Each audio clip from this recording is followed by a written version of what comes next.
यदि ब्राह्मण शूद्र की हत्या कर देता है तो प्रायश्चित करने के लिए उसे बिल्ली, नेवला, नीलकंठ, मेढक, कुत्ता, गोह, उल्लू और कौवा में से किसी एक को मारकर प्रायश्चित करना चाहिए। आप अपना स्थान समझ लीजिएगा। अर्थ, यदि शूद्र द्विज जाति यानी कोश में ब्राह्मण लिखा हुआ है को कठोर वचन कहता है तो उसके मुंह में 10 अंगुल लंबी लोहे की गर्म कील डाल देनी चाहिए। आयो अशोक बाबू, तहन अहाँ माता के संस्कारी पापी के धरती पर करे छी। हम लोग पूछने लगे कि आखिर पापियों की धरती क्यों है, तो नहीं, अपना सबके यहाँ के लोग, मिथिला के लोग पापी के धरती मगध पर तक कोई संस्कार नहीं करते। देश के परिवर्तन के इतिहास में ब्राह्मणों के योगदान को कमतर आंकना ये बेईमानी होगी, मगर ब्राह्मणवादियों का नहीं भैया। नमस्कार, आप देख रहे हैं आरडी न्यूज। मैं हूं योगेश चक्रवर्ती। आज पटना के एएन सिन्हा इंस्टीट्यूट में first untouchable revolutionary hero who challenged the Brahminical order in ancient India विषय पर एक सेमिनार का आयोजन किया गया। इस सेमिनार के मुख्य अतिथि थे बिहार के शिक्षा मंत्री चंद्रशेखर। उन्होंने इस मौके पर ब्राह्मणवाद पर करारा प्रहार किया और कहा, देश को, समाज को अगर किसी ने सबसे ज़्यादा नुकसान पहुंचाया है तो वो है ब्राह्मणवाद। इसके साथ ही उन्होंने ये भी कहा कि हम ब्राह्मणवाद का विरोधी हैं, न कि ब्राह्मणों का। सुनिए बिहार के शिक्षा मंत्री प्रोफेसर चंद्रशेखर को, जिन्होंने एक के बाद एक मिसाल देकर ब्राह्मणवाद की कारगुजारियों को उजागर किया। आप सभी को ये तय करना होगा, यह देश बाबा साहब अम्बेडकर के विचार से चलेगा, राष्ट्रपिता बापू के आदर्श से चलेगा, कि यह देश मनुस्मृति और बंच ऑफ थॉट से चलेगा। देश के सामने, समाज के सामने ये विचारणीय बिंदु है। मैं एक प्रसंग सुनाना चाहता हूँ और जायसवाल साहब ने मेरे इस प्रसंग को एक पुख्ता उदाहरण का स्वरूप मिला है, उसकी मैं चर्चा करना चाहता हूँ। वर्ष याद नहीं है, आज से कोई 8-10 साल पहले हम लोग गंगा घाट पर जमा थे।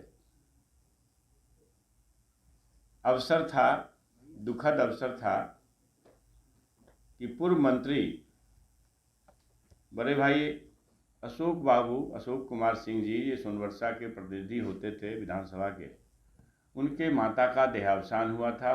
उनके माता के देहावसान के अवसर पर दाह संस्कार में हम लोग शामिल थे। दाह संस्कार कुछ देर चला होगा। मुखाग्नि देने के कुछ देर बाद, आधा पौने घंटा, 1 घंटा के बाद, मिथिला के एक पंडित खान साहब आए, रिटायर्ड सेवानिवृत्त डिप्टी सेक्रेटरी से। उदय बाबू पहचानते होंगे, नाते नाते से आदमी, धोती कुर्ता पहनने वाले। उन्होंने एक बात कही, मैं उन्हीं शब्द में बोलता हूँ, जो मैथिली हमको तो उतनी नहीं आती मगर अपभ्रंश आती। उन्होंने कही कि आयो अशोक बाबू, तहन अहाँ माता के संस्कारी पापी के धरती पर करे छी। सर, मैं उस समय को याद करके, और आप जो व्याख्यान माला का जो गुण दिया है, मैं समझता हूँ कि शायद मेरे जीवन दर्शन के लिए यह भी एक बड़ा उदाहरण। फिर अशोक बाबू अचंभित हुए, मैं भी अचंभित हुआ। जहाँ से पवित्र नदी गंगा प्रवाहित है, वह देश पापियों का हो कैसे गया? तो मैं दोनों बात को मिला रहा था।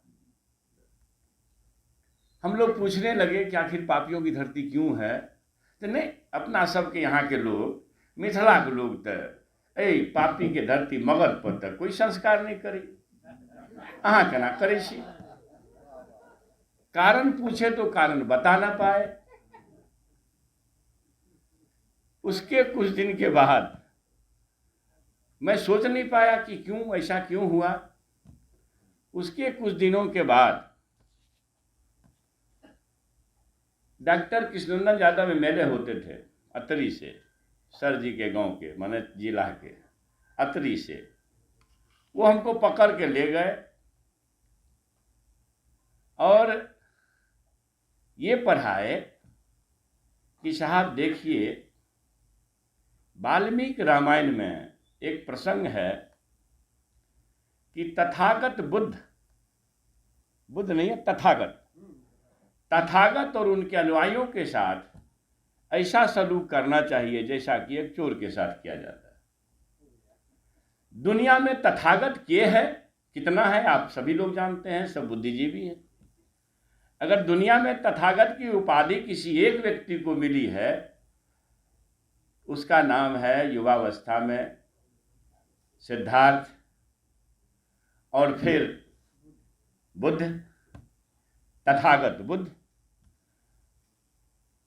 तब मेरे समझ में आई कि ऐसा क्यों हुआ। तो आज सर ने जो बताई कि वृत्तियों का देश, जहां जात का कोई कंसेप्ट नहीं था और राजगीर के चारों तरफ ऊंची दीवारों में 14-15 फीट, आप कंसेप्ट मतलब देखिए 10 फीट की दीवार, जनसंख्या तो जाहिर है कि बहुत कम रही होगी। वहाँ किसी जातियों का समाज नहीं था। और सबसे ज़्यादा, अगर आप, हम तो कम पढ़े हैं, सर ज़्यादा पढ़े हैं, आप लोग भी पढ़े होंगे, सब बुद्धिजीवी हैं, कि अगर आप बुद्ध विचारों के उत्थान को सुनेंगे, पढ़ेंगे, तो बुद्ध विचारों के उत्थान का पहला कारण है अछूतों का, अस्पृश्यों का क्रांतिकारी ढंग से साथ देना। दूसरा कारण पढ़ेंगे तो जेंडर, नारियों का सम्मान करना। और तीसरा कारण पढ़ेंगे तो आएगा अहिंसा। क्योंकि पहले हिंदू व्यवस्था में अगर किन्हीं को इतिहास जानने की जरूरत है, एक सैकड़ों इसमें कूद पड़ते हैं, तो कम से कम राइज ऑफ, ज्यादा समय नहीं है आपके पास राजनीति करने वाले लोगों, तो बुद्ध विचारों के उत्थान का कारण पढ़ लीजिए, आपका दिमाग साफ हो जाएगा कि अगर शूद्र शेखर कोई बात कहा सत्य को, तो हम विवादास्पद हो गए, विरोध का कारण हो गया। मगर हमसे एक कदम आगे एक चितपावन ब्राह्मण संघ प्रमुख ने कह दिया तो आपका मुंह सिल गया, दही जम गया आपके मुंह में। कैसे चलेगा? पहले था, क्या आज नहीं है? इस देश के जो प्रथम नागरिक किसी मंदिर में गए, पुरी के मंदिर में,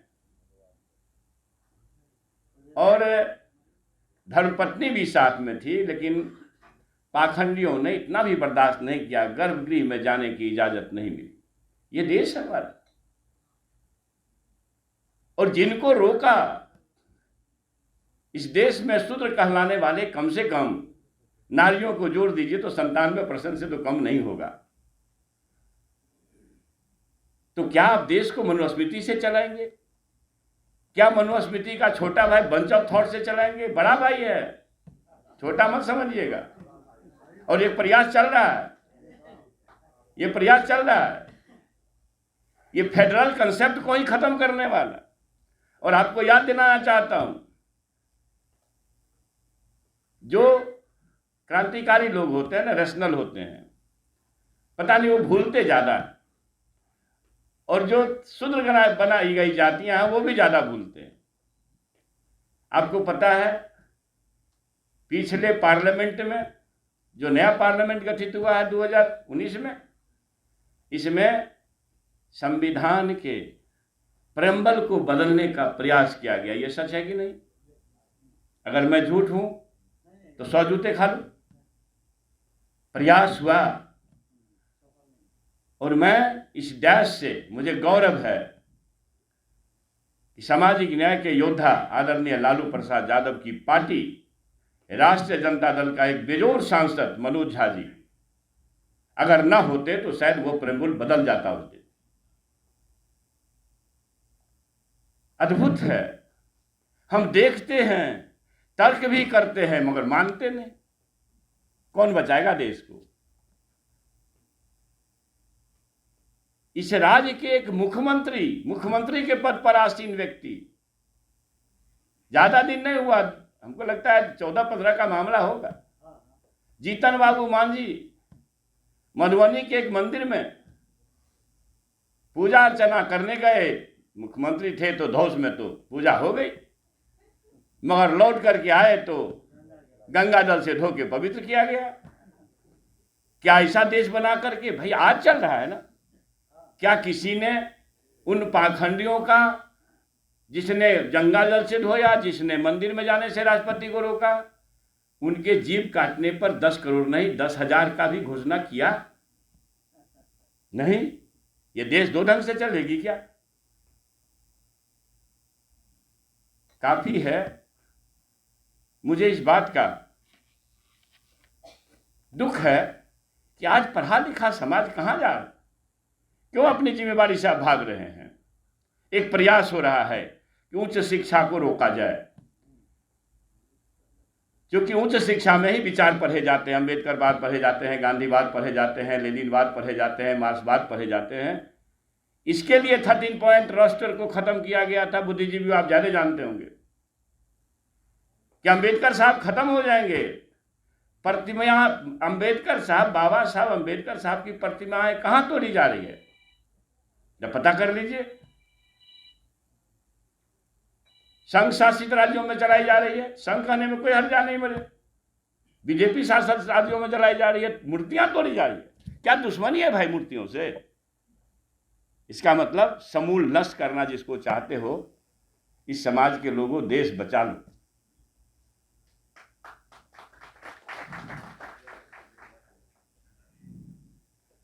पाखंडियों से देश बचाना ये समूचे देशवासी की जिम्मेदारी है। अगर आप चूके तो जुल्म हो जाएगा। अद्भुत है। अभी मैं एन कॉलेज में था,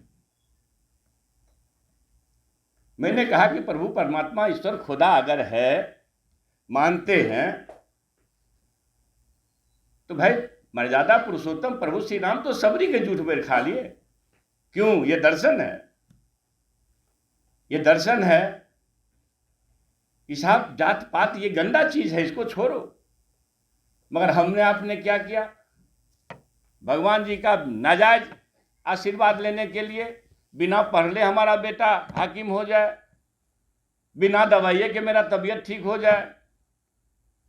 प्रभु श्री राम जी का स्तुति करते हैं, धूपबत्ती दिखाते हैं, अगरबत्ती दिखाते हैं, मगर आचरण नहीं करते। अगर शायद आचरण किए होते, मर्यादा पुरुषोत्तम प्रभु श्री राम जी का सबरी का जूठ छोड़िए, ताजा भी खाते रहते ना, ये भारत विश्वगुरु था, तो जब तक दुनिया रहती तब तक विश्वगुरु रहता। अद्भुत है। भगवान की जी सुपन भगत सुनते हैं, जाति डोम की थी, नाम सुपन भगत है, हम लोग यहाँ सुपन भगत भी बोलते हैं। उसने उनके यहाँ क्यों खाया? इसी जातियों का दीवार खत्म करने के लिए कि शायद मैं खाऊं तो दुनिया चल पड़ेगी।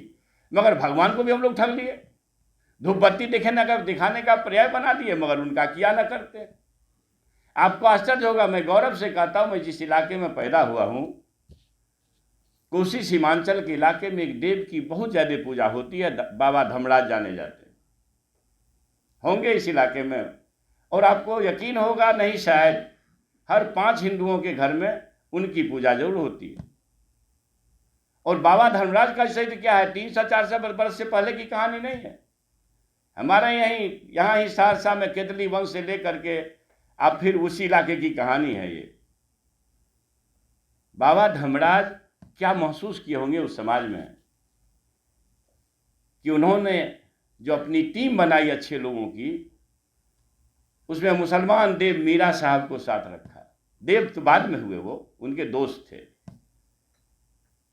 फिर जो मनुवादियों द्वारा कहा गया, जे बरनाद हम तेली कुम्हारा सपच की रात कोल कलवारा, वो तेली जाति के उदय सौ को साथ रखे। ग्रंथों ने हमें नफरत सिखाया है, मगर बाबा धर्मराज और प्रभु ने नहीं सिखाया। उसके बाद पढ़ लीजिएगा, जातियों का नाम गिना दिया कि ये निम्न वर्ण के हैं।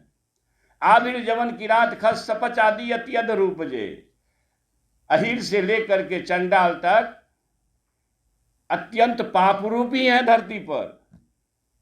जो प्रभु का को भज करके पाप मुक्त हो जाते हैं, तो और लोग तो नहीं है पाप में शामिल। अब तो कोई बचा भी क्या। तो मेरा ये कहना है, दर्शन हमारे गार्जियन का, बड़े भाई का मिला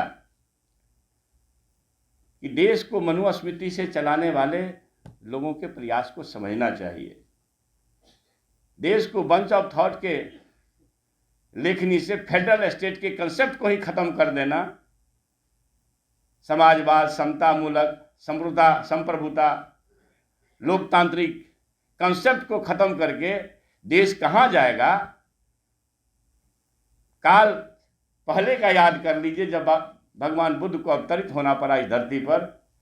भगवान बुद्ध इस धरती के पहले व्यक्ति हैं जिनको नफरत हुई जातियों की इस जाल से। उसका न खाओ, उसका न पियो, उसका न छुओ, उसके साथ न बैठो, फलाने आदमी को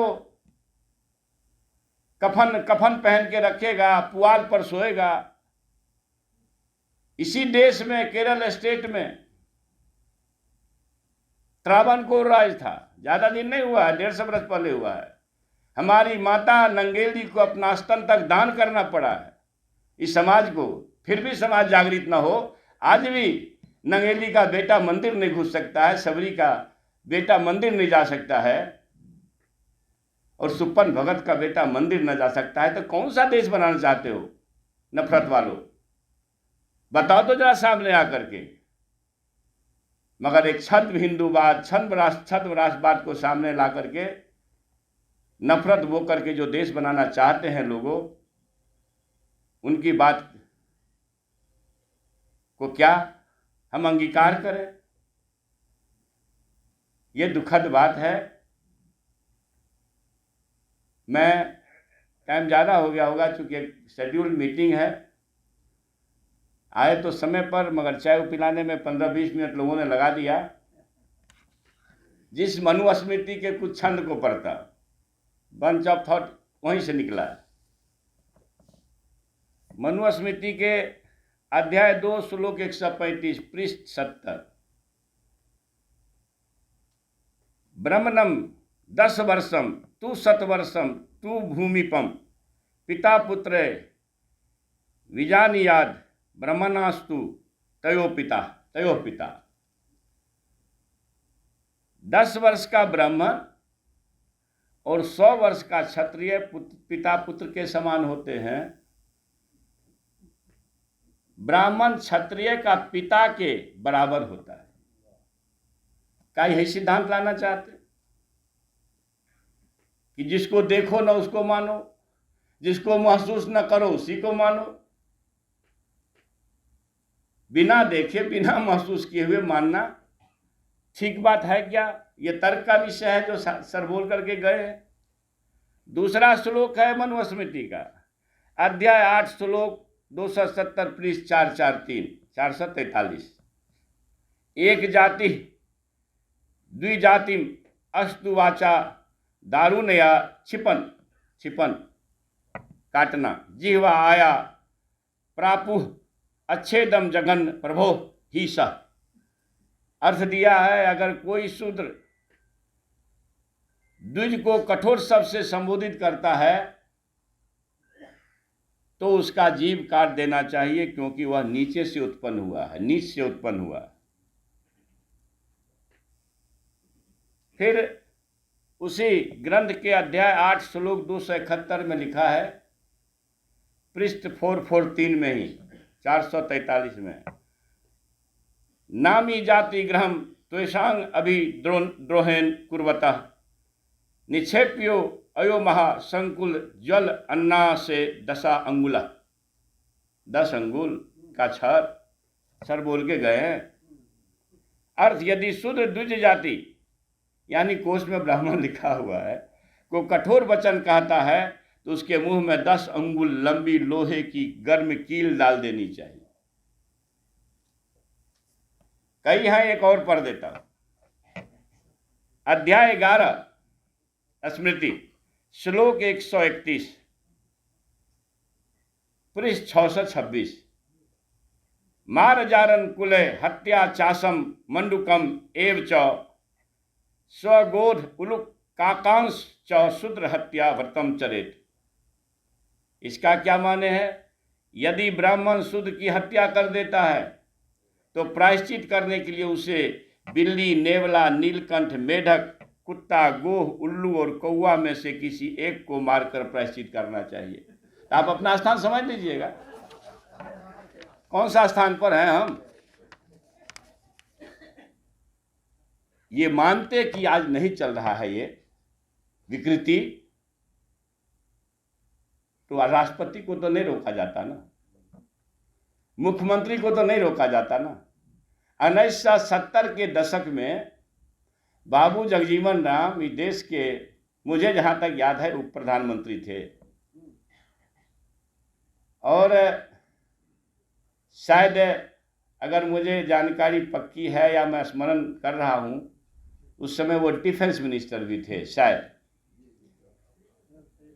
और गए थे बाबू जगजीवन राम जी बनारस में डॉक्टर संपूर्णानंद के मूर्ति का अनावरण किए थे, और मूर्ति का अनावरण करके आए तो पाखंडियों ने उनको गंगा जल से धोया था। तो 78 कब है? 78, 2, 80, 20, 100, यानी 43 वर्ष पहले भी वही आचरण हो रहा है और 43 वर्ष के बाद भी वही आचरण हो रहा है। और शूद्रशेखर बोल दिया एक सच को तो जिह्वा काट लो 10 करोड़, मगर चित्पावन ब्राह्मण संघ प्रमुख बोलेगा तो सबके मुंह में दही जम जाएगा। इसलिए देश के महान पुरखों के महान संतानों, देश अगर मुंह में दही जमा लिए आप तो देश बचने वाला नहीं है, गुलाम हो जाएगा। फिर आप बचोगे।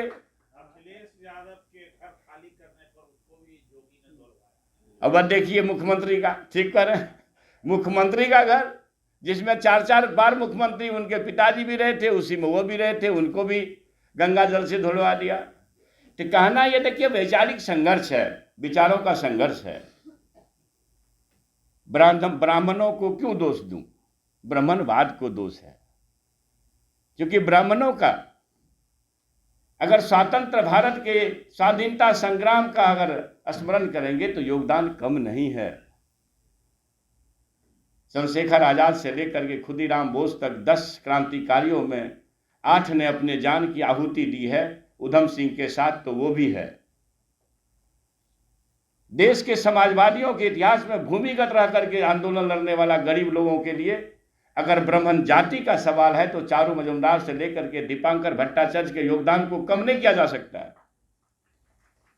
समाजवादी इतिहास में अगर ब्राह्मणों के जाति की बात कर, ब्राह्मणों के योगदान की बात करेंगे तो आचार्य नरेंद्र देव ब्राह्मण थे, आचार्य जेवी कृपानंद भी ब्राह्मण थे, मदिली में भी ब्राह्मण थे, पंडित जनेश्वर मिश्र भी ब्राह्मण थे 4, राजनारायण भी ऊंची जाति के थे, स्वयं चौधरी चरण सिंह भी ऊंची जाति के थे, बीपी सिंह जो 37 वर्ष तक जिसने गरीबों का आरक्षण छीना, बीपी सिंह देने वाले भी ऊंची जाति के थे।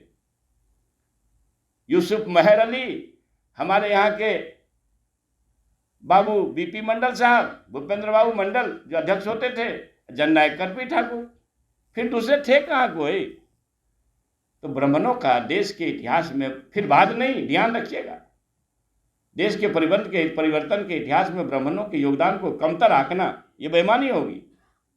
मगर ब्राह्मणवादियों का नहीं भैया, जो कहता है मैं कल गया, परसों गया था मनेर, परसों सर मैं परसों मनेर गया था, आपको मालूम होगा नहीं मालूम होगा, मैं जानकारी देता हूं। टाइम कितना हुआ? 4:40 हो गया, जाना होगा। एक अंतिम में बात करके जाता हूं। वहां गया, श्रीकांत सोनी के यहाँ घरेलू रिश्ता है, मेरे मधेपुरा से भी अच्छा रिश्ता है, स्वर्णकार फैमिली है, और उसका जो रिश्तेदार मधेपुरा में है वो बहुत बड़ा मददगार है, और आज से मददगार नहीं है जो मंत्री बने हैं, तब से जब राजनीति में पांव रखे थे तब से मददगार। वहां गए तो शिक्षा मंत्री आ रहे हैं, पूरे मोहल्ले में एक जश्न का माहौल था।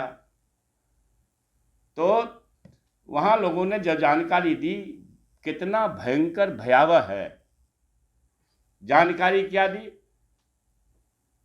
कि आज मेरे पड़ोस में नाम लिया, नाम लिखा नहीं हूं, नाम लिया एक व्यक्ति का। अगर आप कहेंगे आपके विश्वास के लिए तो वो नाम अब मैं सार्वजनिक करूंगा, मंगवा करके अभी टेलीफोन से पूछ लेंगे कि फलाने आदमी की माता का देहावसान हुआ और घर में पैसा नहीं था, 12,000 रुपया सूद पर लिया और जजमान बनकर के पंडित को दान दिया। आज भी हो रहा है, कौन चेतेगा, कौन जागेगा? इसलिए मैं आप सभी विद्वत जनों से कहना चाहता हूं, इस सभागार में कम से कम मैं उम्मीद करता हूं 300 के आसपास लोग होंगे। आप 300 जगह अगर खड़े हों, अगर देश में दकियानुसी नफरतवाद थोपने का कोई प्रयास हो रहा है, उसको धक्का देने का विचार न कीजिएगा, तो मानूंगा आप भी देश के दुश्मन हैं। जय हिंद।